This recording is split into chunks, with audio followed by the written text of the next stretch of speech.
Duas da no quarto já esfriou e a fonte de calor, que parecia forte, morreu cedo demais. Agora imagina outra cena. A lata continua, morna, quase na mesma temperatura. Ora pois, ora como se o calor tivesse decidido desacelerar o tempo. E o mais estranho vem agora. Isso pode ser feito com cera de parafina, por menos de $9. Então por que quase ninguém fala disso? Porque quase todo mundo pensa em calor do mesmo jeito. Esquentou, esfriou, subiu, desceu. Fim da história. Areia funciona assim. Pedra funciona assim. Concreto funciona assim. Água também. Você joga energia lá dentro. A temperatura sobe. Depois ela cai sem parar. É um declive previsível. Útil sim. Mas limitado em algum ponto. Aquele calor ainda existe. Só que já não serve mais. E esse é o detalhe que quase passa batido. O problema não é só armazenar calor. O problema é entregar calor útil na hora certa, na temperatura certa, pelo tempo certo. Muita solução parece boa no pico. Só que desaba rápido. É como carregar o celular até 100%, mas perder metade em minutos. No papel, a energia estava ali. Na prática, ela foi embora cedo demais. E dentro de casa ou numa oficina fria, isso muda tudo, porque conforto não depende só de quantidade. Depende de constância. É aqui que a cera entra quebrando a lógica comum. Não porque ela seja mágica, mas porque ela guarda calor de outro jeito, um jeito que parece estranho na primeira vez. Enquanto a maioria dos materiais esfria aos poucos, a parafina segura a temperatura por muito mais tempo. Ela não libera calor numa ladeira, ela libera num platô, quase reto, quase travado, como se dissesse: eu não vou cair agora. E isso muda completamente a experiência de aquecimento. Para entender isso sem complicação, pensa num cubo de gelo. Enquanto ele derrete, ele fica ali perto de 0 grau. Ele está recebendo energia. Mesmo assim, a temperatura não dispara, porque a energia está indo para a mudança de fase, não para aumentar a temperatura. Com a parafina, a lógica é parecida, só que no lado do calor útil. Quando ela muda de líquida para sólida, ela libera energia, e faz isso segurando uma temperatura quase constante por horas. Esse nome parece técnico, mas a ideia é simples. Uma coisa é calor sensível, outra coisa é calor latente. Calor sensível é o tradicional. Você esquenta a areia, a temperatura sobe, você para de aquecer. Ela começa a cair. Tudo normal. Calor latente é diferente. O material absorve ou libera energia durante a mudança de fase. Nessa fase, a temperatura quase não muda. É exatamente aí que mora a vantagem brutal da cera. Vamos colocar números reais na mesa. 1 quilo de areia seca, aquecido de 20 até 60 graus, guarda cerca de 33,6 kJ por grau. Vezes 40, não simplificando, ele entrega perto de 33.600 joules, nesse intervalo citado no exemplo base. A parafina, perto do ponto de fusão, pode absorver algo próximo de 200.000 joules por quilo durante a mudança de fase, sem subir de temperatura nesse trecho principal. Quando você compara uma coisa com a outra, a diferença fica gigante. A proporção chega perto de 6:1. E é daí que nasce a frase mais importante deste vídeo. A cera pode liberar calor cerca de 6 vezes mais lentamente que a areia fixa, útil porque segura a temperatura. Não é só sobre energia total, é sobre o formato da descarga. A areia desce desde o começo. A parafina faz uma pausa longa, uma pausa quente, uma pausa útil. Parece detalhe, não é? Se você já acordou no meio da noite sentindo o quarto gelar, você sabe que não é. Agora vem a parte mais curiosa. Essa física não é nova, não é segredo de laboratório. Escondido.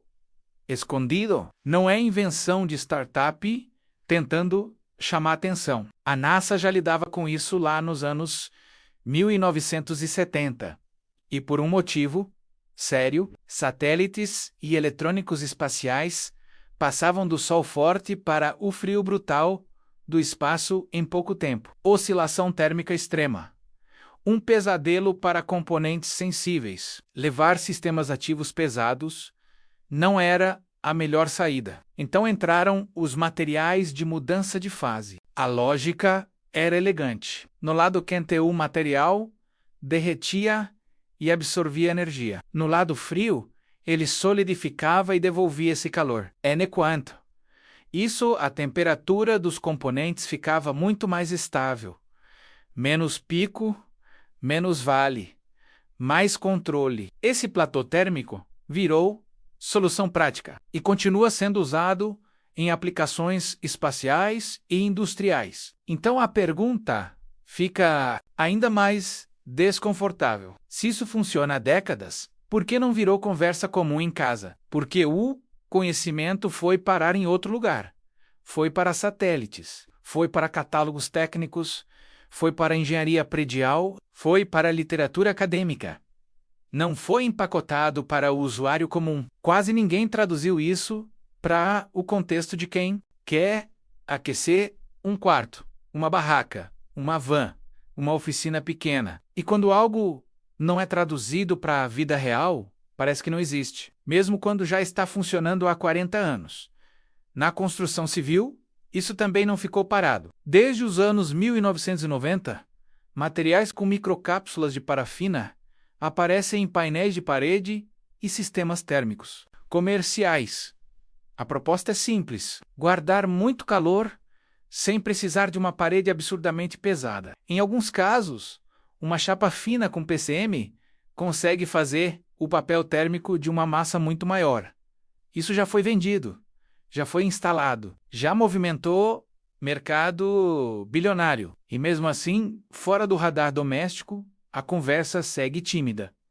Agora traz isso para uma escala real. Uma pessoa, um cômodo pequeno, uma noite fria. É aí que a ideia fica poderosa. Em vez de depender só de uma massa quente que começa a morrer assim que termina a carga, você usa um núcleo de parafina dentro de um recipiente metálico. Quando essa cera chega ao ponto certo, ela para de cair rápido, segura a faixa útil, continua entregando calor e faz isso de forma previsível, não perfeita, mas muito mais estável.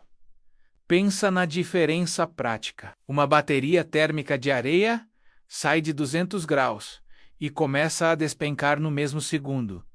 Ela até continua útil por um tempo, mas você está sempre perdendo temperatura, sempre negociando com a queda. Já uma bateria com cera faz outra curva. Primeiro, cai até perto do ponto de fusão. Isso é normal. Só que ali, de repente, a queda desacelera muito, quase trava. Se a cera escolhida derrete perto de 52 graus, ela segura perto disso. Isso muda o jeito como o calor chega em você. Não parece um golpe forte seguido de sumiço.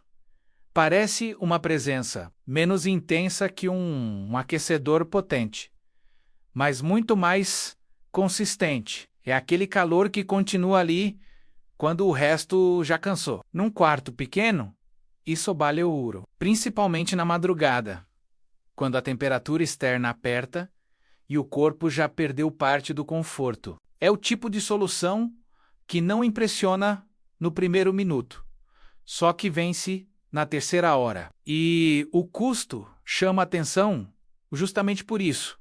A matéria-prima, ela não é exótica. Parafina doméstica ainda é encontrada em muitos mercados, em vários lugares. Blocos de cera para conservas artesanato. Ou velas custam pouco. Um recipiente metálico simples. Também um tubo de cobre se você quiser extrair calor com fluido entra como opcional. Silicone de alta temperatura fecha o conjunto. Somando tudo, o sistema básico pode cair na faixa de 9 a 14 dólares. dependendo da região e da compra local. Só que aqui vale um aviso honesto. Baixo custo não significa improviso irresponsável. Cera quente queima a pele. Recipiente errado contamina o material. Umidade lá dentro pode causar bolhas e preenchimento ruim. Então, a montagem precisa ser simples, mas cuidadosa. Imagine alguém tentando fazer isso correndo na bancada da garagem com pressa. A chance de erro sobe, e esse tipo de projeto pune pressa. O segredo não é inventar moda, é seguir o básico direito. O recipiente ideal é de aço sem revestimento interno plástico ou epóxi. Uma lata metálica limpa já serve. O interior precisa estar seco. Seco de verdade. Se houver condensação, o resultado piora. A parafina, depois de derretida em banho-maria, deve ser colocada sem superaquecer. Nada de fogo direto. Nada de chama encostando no material. O ponto de fulgor da parafina está muito acima da temperatura de trabalho, então o grande risco aqui não é combustão espontânea, é derramamento e mau procedimento. Se você quiser uma versão mais simples, a lata vira um emissor radiante. A superfície metálica esquenta e devolve calor ao ambiente. Se quiser ir além, um pequeno espiral de cobre pode ficar mergulhado na cera. Aí você usa a circulação natural de água morna, desde que o radiador fique acima do reservatório. Sem bomba, sem eletrônica, só termosifão.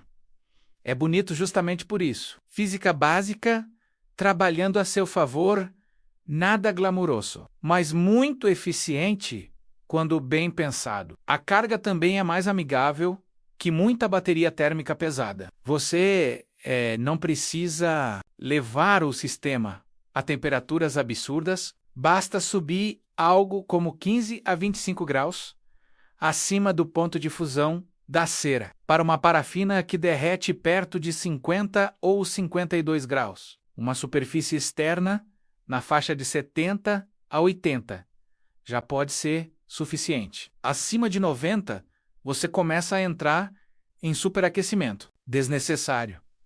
Gasta energia à toa e perde parte da lógica do sistema. Isso é importante porque muita gente erra exatamente aqui.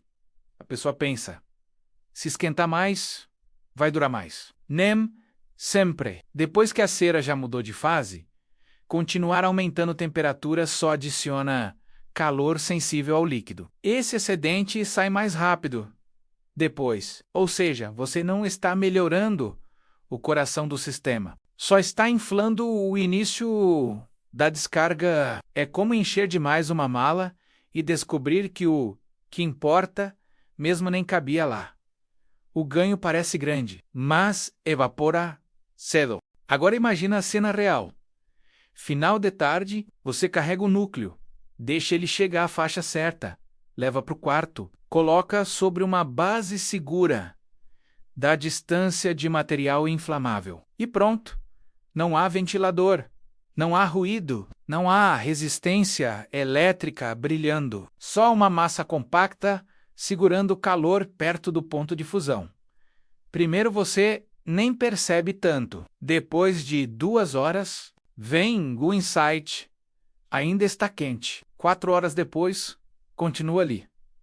É aí que a tecnologia te ganha. Em números honestos, um recipiente de aproximadamente 1 galão com cerca de 1,5 kg de parafina bem carregado, pode segurar um platô útil por algo entre 6 e 8 horas. Com isolamento nas laterais e atrás, isso pode esticar ainda mais. Algo como 8 a 10 horas em condições favoráveis. O calor total liberado, somando o platô e cauda final, pode ficar na casa de 320 a 380 kJ para esse volume citado. A areia na mesma massa e faixa fica muito atrás. E aqui vem a parte que separa a promessa de uso real. Isso não substitui aquecimento central em casa grande. Não vence inverno severo sozinho. Não faz milagre em ambiente vazando vento por todo lado. Essa bateria essa bateria não é um dragão. Ela é um relógio compacta, densa, estável. Serve muito bem quando o objetivo é conforto localizado, manutenção térmica ou extensão da faixa útil durante a noite. Uma pessoa, um espaço pequeno, uma janela crítica de horas. Nisso, ela brilha. Pensa num quarto de 10 a 15 metros quadrados, bem isolado, com frio moderado, do lado de fora. Não estou falando de uma tempestade polar.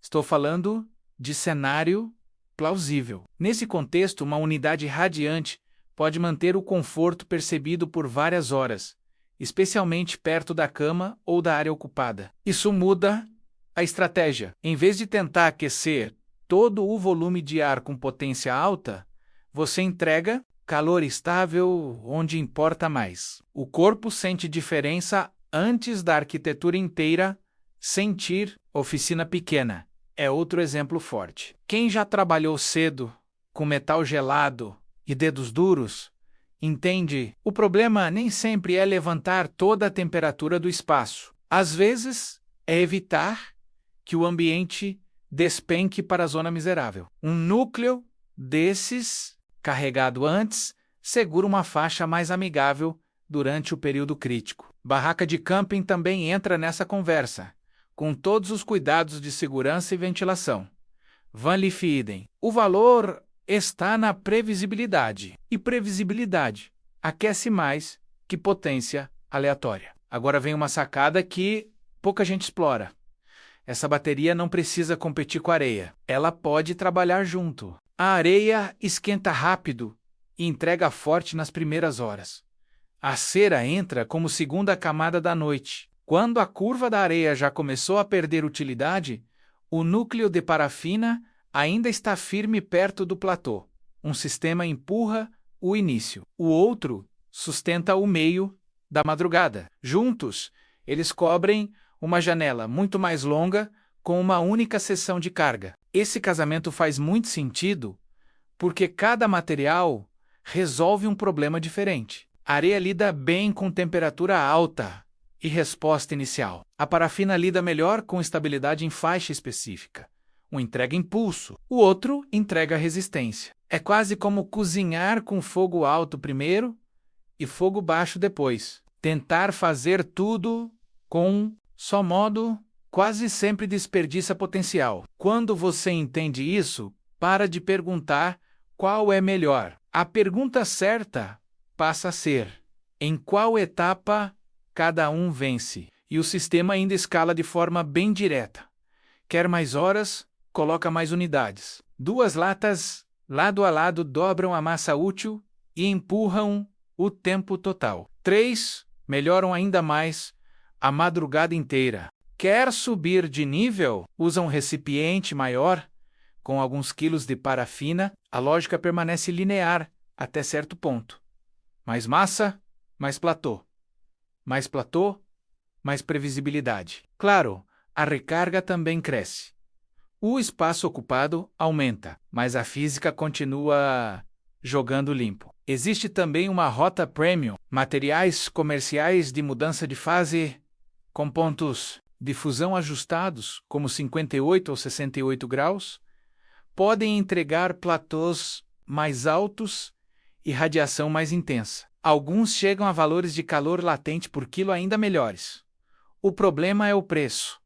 Eles custam mais, às vezes, bem mais. Para protótipo doméstico, a parafina comum continua sendo a porta de entrada mais sensata.